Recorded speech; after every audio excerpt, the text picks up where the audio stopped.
ലോക്സഭയിലെ deputy speaker സ്ഥാനത്തേക്ക് Samajwadi party MP Awadhesh പ്രസാദിനെ ഇന്ത്യ സഖ്യം പരിഗണിക്കുന്നു.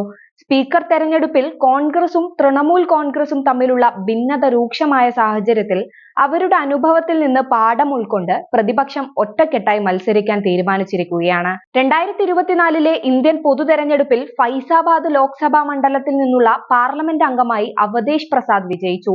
ഈ വിജയം 2024 ഇന്ത്യൻ പൊതു തിരഞ്ഞെടുപ്പിനുള്ളിൽ അഗാധമായ താല്പര്യമുള്ളതായി കാണപ്പെട്ടു. കാരണം മുൻ ടേമിൽ, അതായത് 2019-2024 കാലഘട്ടത്തിൽ BJP സർക്കാർ സ്ഥാപിച്ച രാമക്ഷേത്രം സ്ഥിതി ചെയ്യുന്ന അയോധ്യ നഗരത്തെ ഇത് ഉൾക്കൊള്ളുന്നു. അവധേഷ് പ്രസാദിന്റെ വിജയം BJPയുടെ ഹിന്ദുത്വ അജണ്ടയുടെ പരാജയത്തെ പ്രതീകപ്പെടുത്തുന്നു. ഒരു ദളിത് നേതാവ് എന്ന നിലയിൽ ജനറൽ സീറ്റിൽ നിന്നുള്ള അദ്ദേഹത്തിന്റെ വിജയം ഇന്ത്യൻ രാഷ്ട്രീയ ചരിത്രത്തിലെ ഏറ്റവും നിർണായക നിമിഷം കൂടിയാണെന്ന് ഒരു ഉയർന്ന പ്രതിപക്ഷ നേതാവ് പറയുകയുമുണ്ടായി. പാർലമെന്റിന്റെ ആദ്യ സമ്മേളനം ജൂലൈ 3 അവസാനിക്കുന്നതിന് മുൻപ് ഡെപ്യൂട്ടി സ്പീക്കറെ നിയമിക്കാൻ സർക്കാർ നീക്കം നടത്തിയില്ലെങ്കിൽ വിഷയം ഉന്നയിച്ചുകൊണ്ട് പ്രതിപക്ഷം ലോക്സഭാ സ്പീക്കർക്ക് കത്തെഴുതും.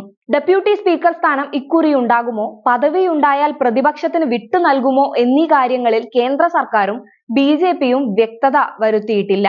ഡെപ്യൂട്ടി സ്പീക്കർ പദവിയിലേക്ക് മത്സരമുണ്ടായാൽ ഫൈസാബാദിൽ നിന്നും ലോക്സഭയിലെത്തിയ മുതിർന്ന നേതാവ് അവധേഷ് പ്രസാദിനെ പരിഗണിക്കാനാണ് ചർച്ച. ലോക്സഭയിലെ പ്രതിപക്ഷ നേതാവ് രാഹുൽ ഗാന്ധി, AC അധ്യക്ഷൻ അഖിലേഷ് യാദവ്, തൃണമൂൽ കോൺഗ്രസ് നേതാവ് അഭിഷേക് ബാനർജി എന്നിവർ തമ്മിൽ ഇക്കാര്യത്തിൽ അനൌദ്യോഗിക ചർച്ചകൾ നടന്നുവെന്നാണ് വിവരം. തൃണമൂൽ അധ്യക്ഷ മമതാ ബാനർജിയാണ് അവധേഷിന്റെ പേര് മുന്നോട്ട് വച്ചതെന്നും സൂചനയുണ്ട്. ഇന്ത്യ സഖ്യത്തിന്റെ കരുത്ത് വ്യക്തമാക്കാൻ ഏറ്റവും പറ്റിയയാൾ എന്ന നിലയിലാണ് അവധേഷിന്റെ പേര് ഉയർന്നു വന്നത്. അയോധ്യ നഗരമുള്ള ഫൈസാബാദ് മണ്ഡലത്തിലെ പ്രതിനിധിയാണ് ദലിത് വിഭാഗത്തിൽ നിന്നുള്ള അവധേഷ്. ഡെപ്യൂട്ടി സ്പീക്കർ പദവിയിൽ താല്പര്യമില്ലെന്നും തൃണമൂൽ ഇതിനോടകം വ്യക്തമാക്കിയിട്ടുമുണ്ട്. പ്രതിപക്ഷ നിരയിൽ കോൺഗ്രസ് കഴിഞ്ഞാൽ 37 അംഗമുള്ള SP ആണ് വലിയ പാർട്ടി. ഡെപ്യൂട്ടി സ്പീക്കർ പദവി തന്നാൽ ഓം ബിർളയെ സ്പീക്കർ പദവിയിലേക്ക് പിന്തുണയ്ക്കാമെന്നും പ്രതിപക്ഷം ഉപാധി വെച്ചെങ്കിലും BJP അംഗീകരിച്ചിരുന്നില്ല. തുടർന്നാണ് കൊടിക്കുന്നിൽ സുരേഷ് സ്പീക്കർ പദവിയിലേക്ക് പ്രതിപക്ഷ സ്ഥാനാർത്ഥിയായി പത്രിക നൽകിയത്.